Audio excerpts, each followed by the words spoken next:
नमस्कार दोस्तों, आज इस क्लास में संपूर्ण व्याकरण के अंतर्गत आज हम वर्णमाला बताने जा रहा हूँ। वर्णमाला विभिन्न कॉम्पिटिटिव परीक्षाओं के लिए बहुत ही महत्वपूर्ण है, क्योंकि आप यहाँ से यदि क्वेश्चन सॉल्व कर लेते हैं तो गारंटी मैं लेता हूँ कि 4 नंबर आने की संभावना है। हर परीक्षाओं में, चाहे आप एसएससी हो, सीजीएल हो, जीटी हो, रेलवे हो, टीजीटी, पीजीटी, नेट, जीआरएफ, कहीं न कहीं किसी रूप में आपको 1-2 प्रश्न अवश्य दिखाई देगा। ठीक है, तो इसके साथ साथ आज हम थ्योरी भी बताएंगे और ऑब्जेक्टिव क्वेश्चन भी बताएंगे, ताकि आपका कॉन्फिडेंस लेवल बहुत ही हाई लेवल तक पहुंच जाए। फर्स्ट क्वेश्चन है कि अपनी सावधानी के लिए आप जरूर सब्सक्राइब कर लेंगे, ठीक है, अपनी सुविधा के लिए। यहाँ पे देखिए वर्णमाला, बचपन में आपने इस तरह की वर्णमाला चार्ट जरूर पढ़े होंगे। तो यही वर्णमाला है, कोई दूसरा नहीं है। ठीक है, वर्णमाला हिंदी व्याकरण के अंतर्गत इसी को रखा गया। यहाँ पे स्वर और व्यंजन दोनों तरह की वर्णमाला है। बचपन में पढ़े होंगे, क से कबूतर, ख से खरगोश, ग से गमला, तो ये व्यंजन था। और य से इमली, य से आम, ठीक है, आ से अम्मा, ये सब क्या था? ये स्वर है, ध्यान रखेंगे। देखिए यहाँ पे हिंदी वर्णमाला का कुछ चार्ट आपके सामने प्रेजेंट किया हूँ, इसलिए ताकि आपका कॉन्फिडेंस, आपका विश्वास, आपको पढ़ने में आसानी हो। फर्स्ट में देखिए, क से कबूतर, ख से खरगोश, ग से गमला, ये व्यंजन कहलाते हैं। ऊपर में य से अनार, आ से आम, ये सब हिंदी, ये स्वर कहलाते हैं, हिंदी वर्णमाला के अंतर्गत आते हैं। देखिए यहाँ पे हिंदी वर्णमाला का चार्ट मैं दिखा रहा हूँ आपको, ताकि आप समझे जल्दी। ठीक है, मेरा कोई इसमें स्वार्थ नहीं है, आपका कॉन्सेप्ट क्लियर हो जाएगा, अच्छी बात है। ऊपर में य से अनार, आ से आम बचपन में पढ़े होंगे, और नीचे ख से खरगोश, ठीक है, क से कबूतर, ये सब जरूर पढ़े होंगे। इसी को व्यंजन वर्ण और य से अनार जो पढ़ते थे बचपन में, ये स्वर वर्ण कहलाते हैं, कोई दूसरा चीज़ यहाँ नहीं है। ठीक उसी प्रकार यहाँ से अब स्टार्टिंग हो जाता है मेन पॉइंट, वर्ण कि वर्णमाला कहते किसे हैं। वर्णमाला को यदि तोड़ेंगे तो वर्ण जोड़ माला बनता है। वर्ण मतलब होता है जिसमें व्यंजन भी आ जाएगा और स्वर आ जाता है, दोनों के मेल से क्या हो जाता है, एक वर्णमाला का निर्माण होता है। जैसे आपने देखा होगा कि गुलाब का भी माला बनता है, ठीक, गुलाब फूल का माला बनता है और गेंदा फूल का भी माला बनता है। तो कई गेंदा का, कई फूलों का समूह जब मिल जाते हैं तो वह एक माला का निर्माण करता है। क्या होता है? माला फिरोया जाता है, माला बन जाता है। और उस माले को हम बहुत चीज़ों में प्रयोग करते हैं। कोई महापुरुषों के गले में डालता है, या कोई देवी देवताओं के चरणों में डालता है। उसी प्रकार वर्णमाला जो है, साहित्यकार जो है इस माला का निर्माण करके अनेक रचना की व्याख्या करते हैं, अनेक रचना लिखते हैं। वह कविता भी हो सकती है, निबंध भी हो सकता है। तो इसी वर्णमाला की सहायता से इन चीज़ों की रचना होती है। की संख्या कितना होता है? तो 11 हमेशा ध्यान रखेंगे। और व्यंजन वर्ण की संख्या 39 होती है, लेकिन मूल व्यंजनों की संख्या कितना होता है? 33 होता है। यह भी हम आपको बताएंगे आगे। यहाँ पे देखिए स्वर कौन कौन है। य, या, ई, बड़ी ऊ, बड़ी ऊ, री, ए, या, ओ, आ। टोटल कितने हो गए? 11 हो गए हैं। इनकी मात्रा बहुत इंपॉर्टेंट है। देखिए 1, 2, 3, 4, 5, 6, 7, 8, 9, 10, 11। मात्रा भी कितने होते हैं? 11 होते हैं। तो आपको दोनों चीज़ ध्यान रखना है, इसका कुछ नहीं होता है, ठीक है, मात्रा इसका कुछ नहीं। तो आ का ये होता है, और छोटी ई के ई मात्रा होता है, बड़ी ई के इस तरह से, ठीक है, छोटी ऊ के ये हो गया, और बड़ी ऊ के ये। बहुत सारे लोग कंफ्यूज कर जाते हैं। री का जो मात्रा है, ये री का मात्रा है लास्ट में, ठीक है, और ये का ये ऊपर में एक, और या का डबल ए, और ओ का एक ऊपर एक नीचे, औ का 2 ऊपर और 1 नीचे, ये मात्रा कहलाते हैं।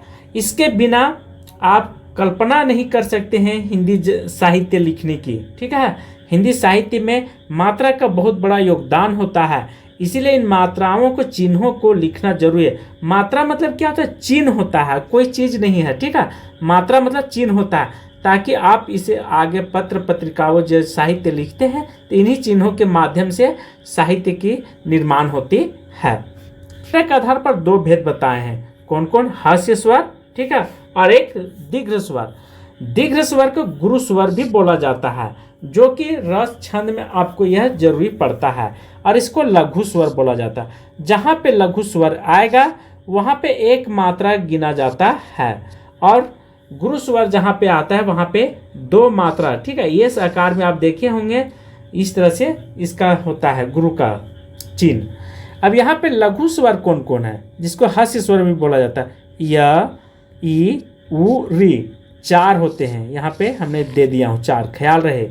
और गुरु स्वर, इसे दीर्घ स्वर के रूप में जाना जाता है। तो या, ई, उ, ए, या, ओ, या, इस तरह से टोटल कितने हो गए हैं? 7 हो गए हैं।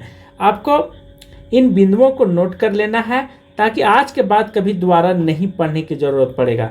देखिए, व्यंजन कितने होते हैं? तो 39 होते हैं। मूल व्यंजन कितने होते हैं? 33 होते हैं। स्पर्श व्यंजन कितने होते हैं? 25 होते हैं। इस पर भी हम चर्चा करेंगे आगे। और अंतस्थ व्यंजन 4 होते हैं। अंतस्थ व्यंजन व। संयुक्त व्यंजन भी कितने होते हैं? 4 होते हैं। आज के बाद आपको कभी दोबारा नहीं पढ़ना पड़ेगा। उत्प्रेक्षित और द्विगीय व्यंजन की संख्या 2 होती है। ठीक उसी प्रकार मूल व्यंजन। अब यहाँ से हमने बताया था मूल व्यंजन कौन कौन है। देखिए यहाँ पे इस कॉलम में हमने लिख दिया हूँ मूल व्यंजन। तो मूल व्यंजन कितने होंगे? कवर्ग, कवर्ग में कितने हो गया? 5, ठीक है, यहाँ देखिए 5। उसी प्रकार चवर्ग में 5, टवर्ग में 5, तवर्ग में 5, कितने हो गए? तो हो गया यहाँ पे 20। उसके बाद तवर्ग में 5, ठीक है, और पवर्ग में 5। यदि हम टोटल काउंट करेंगे तो हो जाएगा 33। देखिए 1 2 3 4 5 6, 30 हो गया। उसके बाद इसमें 33 जो होते हैं 3 बढ़ जाते हैं कुछ कुछ, ठीक है, उसको हम आगे भी बताएंगे। और उसके बाद स्पर्श व्यंजनों की कुल संख्या कितना होती है? 25। अंतस्थ व्यंजन लगा करके टोटल हो गया, ठीक है, 25 और 4 29 हो जाते हैं। उसके बाद उस व्यंजन लगा करके 29 और 4 कितना हो जाएगा? 33 हो जाते हैं, इसीलिए इसको उस व्यंजन, ठीक है। तो कितने हो गए? टोटल 33 हो गए हैं। इस बात को आपको ध्यान रखना है। और संयुक्त व्यंजन, संयुक्त व्यंजन छ, त्र, आज्ञा और स्र को संयुक्त व्यंजन कहा जाता है।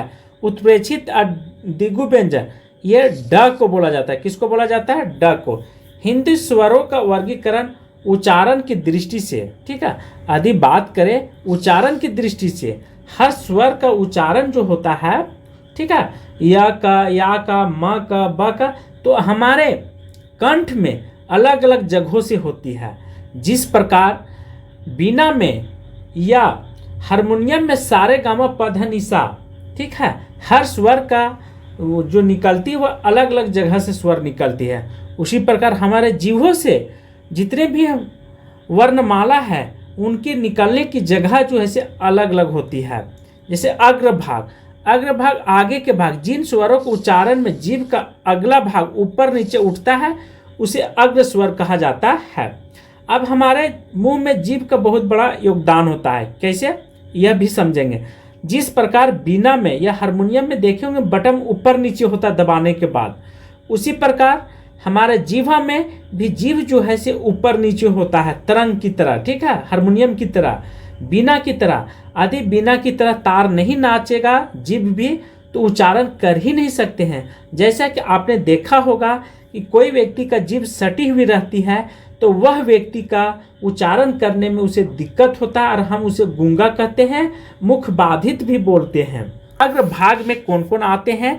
तो छोटी ये, बड़ी ये, या वो। इसे पहले ई, या, ये, या वो ऐसे भी पढ़ते थे। मध्य भाग में इसके उच्चारण में जीभ का मध्य भाग थोड़ा सा ऊपर उठने लगता है, उसे मध्य भाग कहा जाता है। इसके अंतर्गत केवल एक चीज को उच्चारण करते हैं, वह य, जिसे य से अनार बोलते हैं।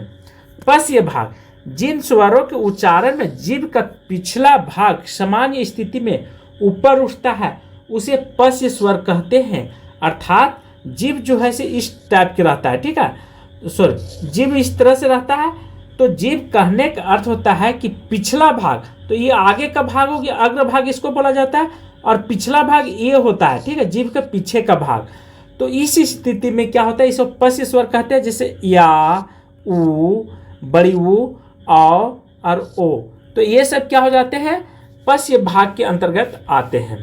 अब यहाँ से कुछ विभिन्न परीक्षाओं में पूछे गए हैं, उनको भी आपको ख्याल रखना है कैसे परीक्षा में आते हैं। जैसे पूछ देगा वर्णमाला की व्यंजन वर्णमाला कितने होते हैं, तो 33 लगाना है। उसी प्रकार एक से अधिक वर्ण के मेल को क्या कहते हैं, तो अक्षर कहते हैं। देखिए इसी तरह से आप क्वेश्चन पकड़ना है। वर्णमाला में स्पर्श व्यंजनों की संख्या कितना है, 25 होती है। भाषा की लघुत्तम इकाई को क्या कहते हैं, तो शब्द बोला जाता है। लिपि चिन्ह के क्रमबद्ध समूह को क्या बोलता है, तो वर्णमाला बोला जाता है। जैसे वर्णमाला आपने पढ़ा होगा, तो कई वर्णों के समूह को क्या बोला जाता है, वर्णमाला बोला जाता है। फूलों का भी गुच्छा होता है, ठीक है, कमल का फूल का भी माला बनता है। और माला जो है से केवल एक ही चीज को नहीं बनता है, गुलाब के फूल का भी माला बनता है, गेंदा फूल का माला बनता है।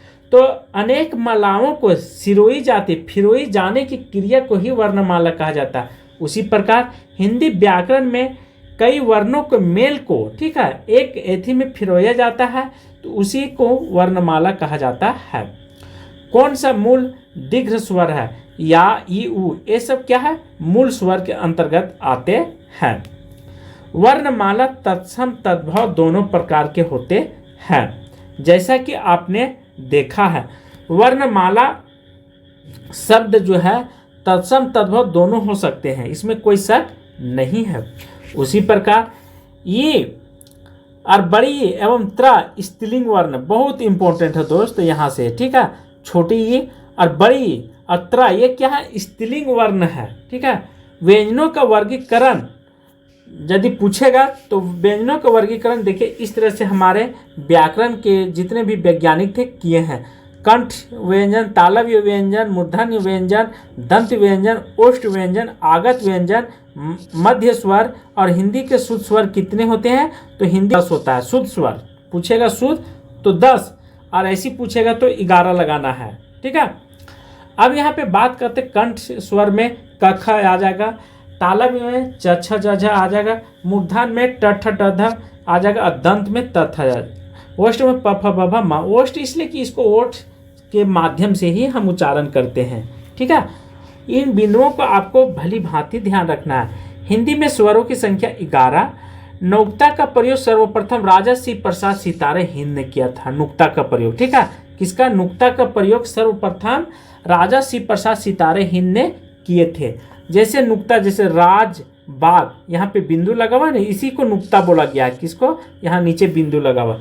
मुख के आधार पर यदि पूछेगा, मुख के आधार पर तो स्वर कितने होते हैं, 2 होते हैं, समृद्ध स्वर और विवृत स्वर।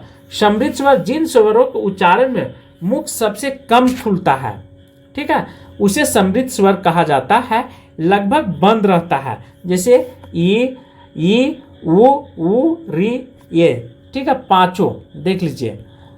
और विकृत स्वर जिन स्वरों के उच्चारण में मुंह सबसे अधिक खुलता है, क्या होता है, अधिक खुलता है, अर्थात पूरा खुलता है। आप उच्चारण करके अभ्यास करके देखें तो आपका यहाँ से कॉन्सेप्ट क्लियर हो जाएगा। जैसे आ, या कहेंगे तो आओ, आ जाओ, तो देखिए पूरा जोर से मुंह खुलता है, ठीक है, हल्का नहीं खुलता, पूरा खुलता है। इसीलिए इसे क्या बोला गया, विकृत स्वर नाम दिया गया।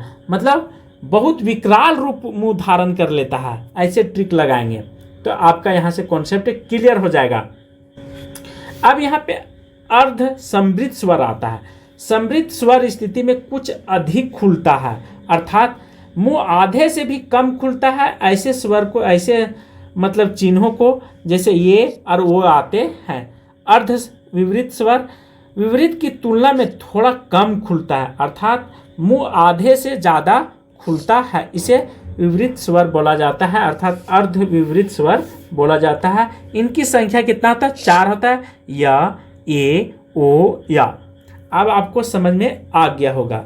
ओष्ठ और मुखाकृति के आधार पर, अर्थात हमारे ओठ जो है अनेक प्रकार की कृति, अनेक प्रकार की आकृति ग्रहण करती है।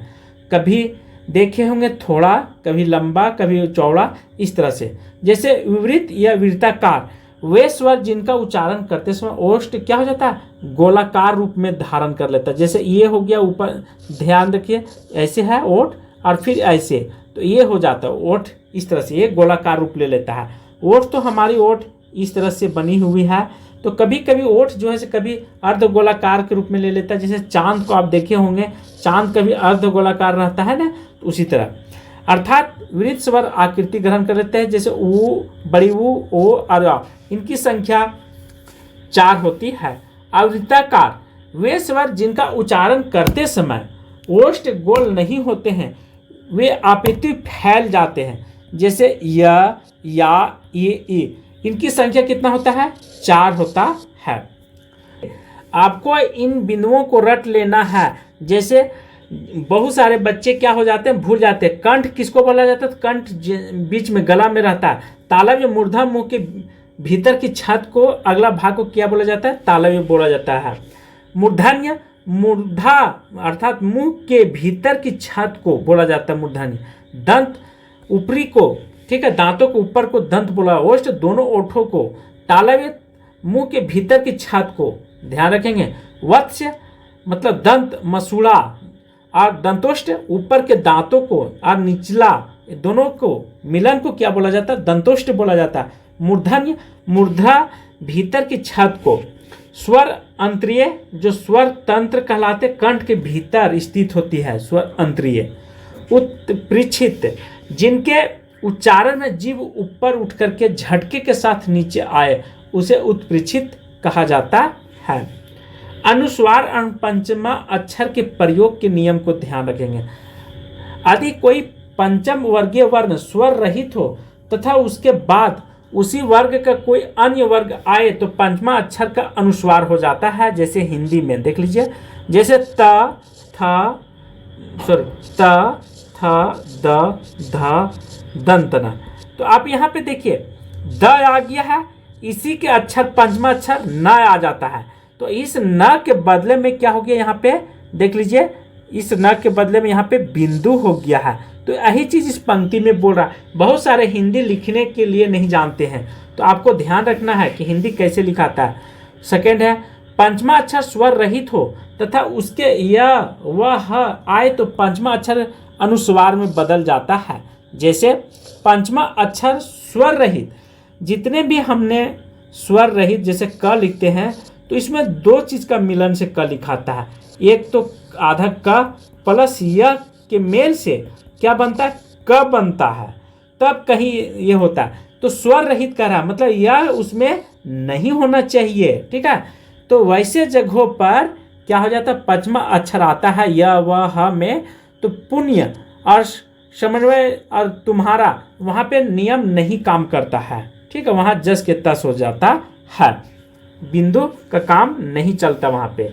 उसी प्रकार थर्ड नियम कहता है, मूर्धन सा दन सा और तालब सा से पूर्व केवल अनुस्वार का प्रयोग होता है। जैसे यंस, हंस, ये ध्यान रखेंगे। मूर्धन सा दन सा ह रहेगा, बहुत इंपॉर्टेंट है, वहां पे केवल बिंदु का प्रयोग होता है।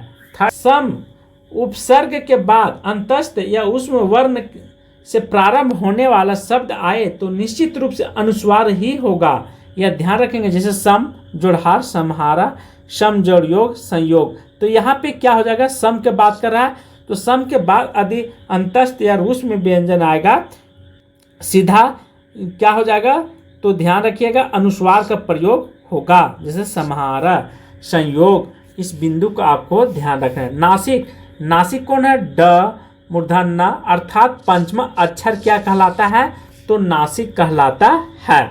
उसी पर देखिए, प्राण तत्व के आधार पर इसे 2 भागों में बांटा गया है। और ये कौन बांटे हैं, तो कामता प्रसाद के अनुसार अल्प प्राण और महाप्राण 2 रूप दिया गया है। फर्स्ट में अल्प प्राण किसे कहते हैं, जिन अक्षरों का उच्चारण करते समय मुंह से वायु और फेफड़ों से वायु कम निकलती है, उसे अल्प प्राण कहा जाता है। जैसे अल्प प्राण मतलब यदि पूरा प्राण निकल जाएगा तो वह आदमी मर जाएगा, और अल्प प्राण रहेगा तो वह क्या होगा, बेहोश हालत में रहेगा। तो आपको इस ट्रिक के माध्यम से ध्यान रखना है। अब अल्प प्राण के अंतर्गत कौन कौन से आएंगे, तो अल्प प्राण के अंतर्गत तृतीय, पंचम वर्ण आते हैं तथा य र ल व आते हैं। ठीक है, कौन कौन तृतीय और पंचम वर्ग, ध्यान रखेंगे, इस बिंदु को आपको ध्यान रखना है। अल्प प्राण ध्वनि की संख्या कितना होता है, तो 19 होती है। अल्प प्राण ध्वनियों की संख्या कितना था, 19 प्लस स्वर मिलाकर के टोटल 11 मिलाकर के कितने हो जाते हैं, 31 हो जाते हैं। 19 और 11 कितने हो जाते हैं, तो 31 हो जाते हैं। महाप्राण वैसे अक्षर जिनका उच्चारण करते समय मुंह से वायु अधिक निकलते हैं, क्या निकलते हैं, अधिक निकलते हैं, उसे महाप्राण कहा जाता है। जैसे आपने यहाँ पे दूसरा और चतुर्थ पंक्ति का, दूसरा और चतुर्थ टोटल कितने होते हैं, 15 हो जाते हैं इनकी संख्या। अब देखिए यहाँ पे एक साइड क्या दिया हुआ, अल्प प्राण और महाप्राण, दोनों चीज़ों को आपको ध्यान रखना है। प्रथम और तृतीय और पंचम, महाप्राण में द्वितीय और चतुर्थ रखा गया है। तो अल्प प्राण के अंतर्गत आपको रटना नहीं है अघोष या सघोष के बारे में। ठीक है, तो एक ट्रिक दे रहा हूँ, उस ट्रिक को आपको ध्यान रखना है। यदि घोष अघोष पूछ देगा तो इस तरह से 2 लाइन कर लीजिएगा, इधर 1 2 और इधर 3 4 5। तो जो बायां साइड आ जाएगा, ठीक है, वो अघोष कहलाएगा, और जो दायां साइड आ जाएगा वो सघोष कहलाएगा। इतना चीज़ आपको ध्यान रखना, रटना नहीं है। मुहावरा या फार्मूला परिभाषा कभी रटने की चीज़ें नहीं होती है। संयुक्त व्यंजन, जहाँ पे 2 या 2 से अधिक व्यंजनों का संयोग रहता है वहाँ पे संयुक्त व्यंजन कहा जाता है। जैसे संयुक्त व्यंजन, आपने गठबंधन सरकार का नाम जरूर सुना होगा। तो गठबंधन सरकार भी एक संयुक्त सरकार होती है, उसमें मिला जुला हुआ रहता है, अनेक पक्ष उसमें मिल जाते हैं, तो वो गठबंधन सरकार बन जाते हैं। ठीक है, अब यहाँ पे संयुक्त स्वर कितने होते हैं, तो 4 होते हैं। कौन कौन, 6 में देखिए आधा क और स लगा हुआ रहता है। उसी प्रकार त्र में त और र रहता है, और आज्ञा में ज और इया मिली हुई रहती है, और स्र में स और र रहता है। यहाँ जो हलंत लगा हुआ इसका मतलब आधा, मतलब स्वर रहित है। क्या है, त यह जो है से स्वर रहित है, इसको आपको ख्याल रखना है। व्यंजन और द्वित तत्व, किसी भी शब्द में समान व्यंजन संयुक्त होते हैं उसमें द्वितत्व कहा जाता है। जैसे यहाँ पे देखिए, बच्चा में दोनों समान व्यंजन लगा हुआ, पक्का में, अंडा में, 70 में, 80 में, 90 में, तो ये द्वित व्यंजन कहलाते हैं। ऐसे चीज़ों का आपको हमेशा ख्याल रखना है। कुछ और चीज़ें हैं जो कि बार बार आपको ख्याल रखना है। जैसे मानक हिंदी में वर्णों की संख्या कितना होता है, 52 होता है, मोस्ट इम्पोर्टेंट। ठीक है, स्वर कितने होते हैं, 11, आयोगवा 2, व्यंजन 33, संयुक्त अक्षर 4 जो अभी बताएं, उत्प्रेक्षित 2 होते हैं। ठीक है, आप उसी प्रकार संयुक्त व्यंजन में ये तो बता दिए, क अक्षर के मिल से संयुक्त होता है। पुनः थोड़ा विचार कर लीजिए। कामता प्रसाद गुरु ने बाह्य प्रयत्न के अनुसार व्यंजनों की संख्या कितने भेद बताएं, अल्प प्राण और महाप्राण, उन्हीं के अनुसार दिया हुआ गया था। और हिंदी में स्पर्श व्यंजन कितने थे, घोष, महाप्राण, ओष्ठ और व्यंजन, ये ध्वनियाँ कौन है, तो भ ही है। चारों चीज़ों पर ये मापदंड पर खरा उतरता है। कौन, भ। किस पर, तो घोष भी है, महाप्राण भी है, ओष्ठ है और व्यंजन भी है, ये चारों चीज़ है। अब प्र में कौन, प्र में 2, आधा प और र के मेल से क्या बनता है, तो प्र बनता है। और ऐसे कहा जाए तो प्र में आधा हलंत है, इसके यदि प्र यह भी मिला हुआ रहता है। तो आपको इतना ध्यान रखना है कि प में कितने हैं, तो 2 अक्षर के मेल से प्र का निर्माण होता है। हाँ, यहाँ पे एक और ध्यान रखने की चीज़ें हैं। यदि विसर्ग पूछेगा, आपको ख्याल रहे, विसर्ग पूछेगा तो इस तरह के 2 बिंदुओं को विसर्ग बोला जाता है। और अनुस्वार, अनुस्वार जब भी ऊपर हम लिखते हैं कोई भी चीज़, आँख, जैसे आँख लिखें, क्या लिखें, आँख, तो ये ऊपर के भाग को क्या बोला जाता है, इसको अनुस्वार बोला जाता है। इसको भी आपको ख्याल रखना है, केवल भूलना नहीं, सुनने की दृष्टि से आप मत पढ़िएगा। ठीक है, तो इस तरह से आप कुछ इसी से रिलेटेड क्वेश्चन मैं करवाने जा रहा हूँ ताकि आपका कॉन्सेप्ट क्लियर हो जाएगा और ध्यान भी रहेगा कि किस टाइप के क्वेश्चन आते हैं। ठीक है, देखिए फर्स्ट क्वेश्चन है, ऑब्जेक्टिव में लेकर के आया हूँ कि वर्णमाला किसे कहेंगे, शब्द समूह को, वर्ण के संकलन को, शब्द गणना को, या वर्णों के व्यवस्थित समूह को। आंसर हो जाएगा डी, वर्णों के व्यवस्थित समूह को क्या बोला जाता है, वर्ण कहा जाता है। सेकेंड है, भाषा की सबसे छोटी इकाई क्या कहलाता है? शब्द कहलाता है, व्यंजन कहलाता है, स्वर कहलाता है या वर्ण कहलाता है? तो भाषा की सबसे छोटी इकाई क्या कहलाता है? वर्ण कहलाता है। ऑप्शन डी हो जाएगा। ठीक है। उसी प्रकार थर्ड है, वर्णमाला में वर्ण होते हैं कितने थे? 50, 52, 54, 55। तो कितने होते हैं? तो होते हैं 52 वर्ण होते हैं। Option B. थर्ड है, भाषा की सबसे छोटी इकाई क्या कहलाता है? शब्द कहलाता है, मात्रा कहलाता है, वर्ण या कोई नहीं? तो क्या कहलाता है? यह वर्ण कहलाता है। ऑप्शन सी हो जाएगा आंसर। ठीक है। फाइव है, व्यंजन या स्वर के संयुक्त रूप को क्या कहते हैं? वर्ण, ध्वनि, अक्षर या वाक्य। तो क्या बोल रहा है? व्यंजन या स्वर के संयुक्त रूप को, तो इसे हम अक्षर कहते हैं। यदि एक चीज रहता तब उसे वर्ण कहते हैं। दोनों चीजों के मेल को हम अक्षर कहते हैं।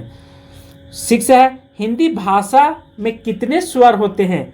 14, 11, 13 या 5? तो हिंदी भाषा में स्वरों की संख्या कितना होता है? 11 होता है। ऑप्शन बी सही होगा। 6 है, हिंदी भाषा में कितने व्यंजन हैं? 21, 33, 36 या 40? आंसर है सीधा 33 होते हैं। ध्यान रखिएगा 33 होते हैं। उसी प्रकार 8 है, एक से अधिक वर्ण मेल को क्या कहते हैं? अक्षर, स्वर, व्यंजन, अनुस्वार कहते हैं। तो एक से अधिक वर्ण को क्या कहते हैं? आंसर हो जाएगा सीधा अक्षर कहते हैं। ख्याल रहे, हमेशा इस बिंदु को आपको नोट कर लेना है। 9 है, हिंदी वर्णमाला में व्यंजनों की संख्या कितना होता है? तो 33 होता है। उसी प्रकार देखिए बहुत सारे क्वेश्चन मैं आपको करवा रहा हूं ताकि आपको कहीं दिक्कत ना हो। 11 है, हिंदी में ध्वनि कितने प्रकार के होते हैं? 2, 4, 6, 8। तो हिंदी में ध्वनि कितने होते हैं? आंसर हो जाएगा ये 2 प्रकार के होते हैं, स्वर ध्वनि और व्यंजन ध्वनि। वर्णमाला में स्पर्श व्यंजनों की संख्या कितना होता है? 25, 30, 20, 35। आंसर हो जाएगा 25 होते हैं। हमने बताया था कि स्पर्श व्यंजन किसे कहते हैं। ठीक है, तो इन बिंदुओं को भी आपको ख्याल रखना है। 13 है, भाषा की सार्थक और लघुत्तम इकाई को क्या कहते हैं? वर्ण कहते हैं। 14 है, 14 है, लिपि चिन्ह क्रमबद्ध समूह को क्या कहते हैं? अक्षर, वर्ण, वर्ण समूह या वर्णमाला? तो आंसर हो जाएगा वर्णमाला बोला जाता है, लिपि या चिन्हों के क्रमबद्ध समूह को। 15 है, वर्ण के समुदाय को क्या कहते हैं? तो वर्णमाला बोला जाता है, वर्ण के समुदाय को वर्णमाला बोला जाता है। 16 है, हिंदी भाषा में कुल कितने व्यंजन हैं? 35, 33, 45, 55। आंसर 33 होते हैं व्यंजनों की संख्या। अब यहाँ से कुछ और हट करके क्वेश्चन है, शब्द की सबसे छोटी इकाई क्या कहलाती है? तो शब्द की सबसे छोटी इकाई वर्ण कहलाती है। 18 है, निम्न में से दीर्घ स्वर कौन है? देखिए अब यहाँ पे आपने पढ़ा होगा हर्षई, दुर्गई, तो बहुत आसान है। आंसर हो जाएगा बी, ये दीर्घ स्वर के अंतर्गत आता है। उसी प्रकार निम्नलिखित में से कौन सा मूल दीर्घ स्वर नहीं है? दीर्घ स्वर कौन नहीं है? तो आपको इन बिंदुओं को नोट कर लेना है कि दीर्घ स्वर कौन नहीं है। आंसर डी जो है यह दीर्घ स्वर नहीं है, बाकी सब है। हिंदी भाषा में ह्रस्व स्वरों की संख्या कितना होता है? 11, 4, 7, 2। तो ह्रस्व स्वरों की संख्या कितना होता है? तो 4 होता है, आपको ध्यान रखना है। ठीक है। 21 निम्न में दीर्घ स्वर कौन सा है?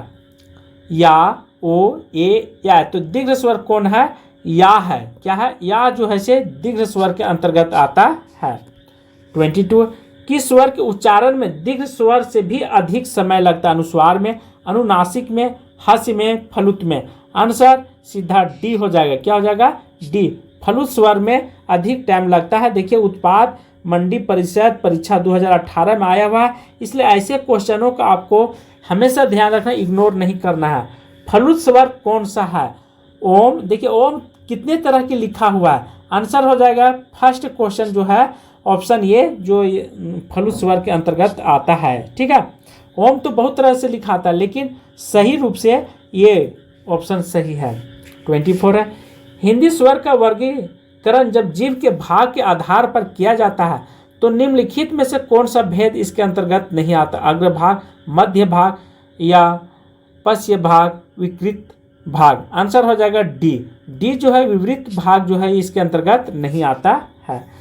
मध्य स्वर कहते हैं, देखिए ऊ है, बी में है छोटी ई है, सी में बड़ी ई है और डी में य है। आंसर हो जाएगा डी। ठीक है, य को क्या कहते हैं? मध्य स्वर कहते हैं। 26 है, भाषा विज्ञान की दृष्टि से बड़ी ऊ किस प्रकार का स्वर है? पश्य स्वर है या अग्र समृद्ध स्वर है, सी है अग्र विवृत स्वर है, डी पश्य समृद्ध स्वर है। आंसर हो जाएगा डी। क्या हो जाएगा? डी जो पश्य समृद्ध स्वर है।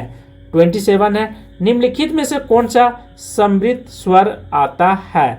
या, ओ, ई, ए। Answer C. क्या होगा? सी जो है से यह समृद्ध स्वर के अंतर्गत आता है। अर्ध समृद्ध स्वर कौन सा है? बड़ी ऊ, ये या ये। आंसर हो जाएगा बी। क्या है? बी कहता है कि ये जो है वो अर्ध समृद्ध स्वर होता है। स्वर ध्वनि कितने प्रकार के होते हैं? स्वर ध्वनि के प्रकार हैं दीर्घ स्वर, फलु स्वर, हस्य स्वर, उपयुक्त में तीनों। बहुत अच्छे, देखिए यूपी पीजीटी में आया हुआ है। आंसर है उपयुक्त तीनों। स्वर ध्वनि के क्या है? ये प्रकार हैं, दीर्घ स्वर भी है, फलु स्वर भी है, हस्य स्वर है, अर्थात तीनों हो जाएगा। तो देखिए बहुत इंपॉर्टेंट क्वेश्चन है। ठीक है, तो स्वर ध्वनि के प्रकार हैं 3 प्रकार। ठीक है, हस्य, दीर्घ, फलुत, इनको आपको ख्याल रखना है। देखिए ये सब बार बार आया हुआ क्वेश्चन है, इसलिए आप सभी लोग यदि इग्नोर कीजिएगा तो बाद में पछताइएगा। 13 है, हिंदी को अग्र वृत्ताकार समृद्ध स्वर ध्वनि है या, ई या ये। आंसर हो जाएगा सीधा बी। क्या है? ये जो है बी जो है यह क्या है? आवृत्ताकार है, अग्र स्वर है, समृद्ध स्वर, तीनों प्रकार के हैं। 31 है, स्वरों के उच्चारण में लगने वाले समय को क्या कहते हैं? मात्रा, अनुस्वार, हस, फलुत। आंसर हो जाएगा सीधा उसे फलुत कहा जाता, उसे मात्रा कहा जाता है। देखिए स्वरों के उच्चारण लगने वाले समय को क्या कहा जाता है? तो मात्रा बोला जाता है। ठीक है। 32, मात्रा स्वर को क्या कहते हैं? वर्ण, समरूप, ठीक है, रूप या शब्द। तो मात्रा स्वर को क्या कहते हैं? आंसर बी, समरूप कहते हैं, ग्रेफियम इंग्लिश में बोला जाता है। 33, ओ और आओ किस प्रकार के वर्ण हैं? तालव्य, मूर्धन्य, दंतोष्ठ या कंठोष्ठ। किस प्रकार के वर्ण हैं? आंसर हो जाएगा डी, ये कंठोष्ठ वर्ण है। कौन? ओ और आव। ठीक है, जो औ से औरत लिखते हैं। 34 है, स्वर किसका भेद है? संधि का, समास का, लिंग का, वर्ण का। देखिए यूपी अर्थात यूपी टेट में आया हुआ है। आंसर हो जाएगा यह वर्ण का ही रूप होता है स्वर। 35 है, निम्नलिखित में से संयुक्त स्वर नहीं है? ए, या, उ, आ। तो संयुक्त स्वर कौन नहीं है? तो ध्यान रखिए संयुक्त स्वर के बात कर रहा है नहीं के बारे में। तो बड़ी ऊ जो है यह संयुक्त स्वर नहीं है। 36 है, निम्नलिखित में से कौन सा स्वर कंठस्थ तालव्य के अंतर्गत आता है? ठीक है, बड़ी ये, या, ओ, ये। कौन सा आता है? आंसर हो जाएगा डी, ये। 37 है, निम्नलिखित में से शब्द की अनुनासिकता है? संभव, संभावना, समलाना, संभावित। देखिए ये यूपी सीजीएल में आया हुआ, जेई में बहुत अच्छा क्वेश्चन है। सी जो है समलाना अर्थात अनुनासिकता है। बात कर रहा है क्वेश्चन कि निम्नलिखित में से कौन सा शब्द अनुनासिकता है के बारे में। तो समलाना जो है ये अनुनासिकता के अंतर्गत आता है। बाकी संभावना, संभावित, संभव ये सब नहीं आते हैं। इस टाइप के व्याकरण में क्वेश्चन अक्सर आते हैं। ठीक है, टीजीटी, पीजीटी बहुत सारे क्वेश्चन। तो आज के क्लास में यहीं पे समाप्त करता हूँ। थैंक यू, धन्यवाद।